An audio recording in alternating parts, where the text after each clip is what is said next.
Во услови кога цените на храна дивеат не само во Македонија, туку и во регионот, а Македонија како држава годишно поради недостиг на храна одвојува 1 милиарда евра за увоз.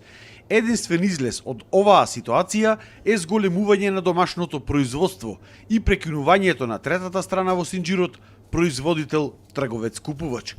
Ова е ставот на граѓанските издруженија кои што се занимаваат со оваа проблематика.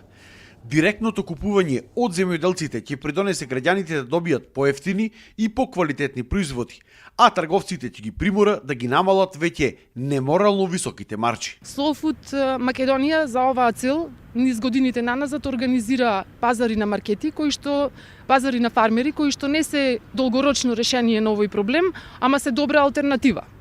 За таа цел да се започне да се купува од помалите производители, за да се избегне купувањето на производи кои што се произведени и се увезуваат од други држави и да се влијае на подобрување на зголемување на производството на храна во нашата земја. Како држава за 15 години сме доделиле над 1,5 милиарди евра за субвенции во земјоделството, а храна има се помалку и секоја година е се поскапа и поскапа.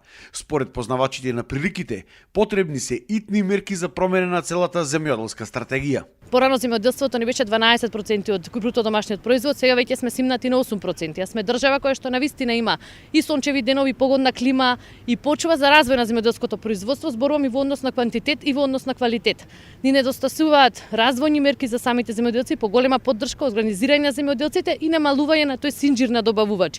Да земјоделецот да може да има директна поврзаност со самиот купувач или со дополнителниот актер во синџирот на добавувачи и најважно се за гарантирана откупна цена и ценење на земјоделскиот труд. Освен бојкотот на маркетите, како алатка за да се примораат трговците да ги намалат цените, е и оваа мерка, од која што бенефит имаат и купувачите, и производителите, но на крајот и самата држава.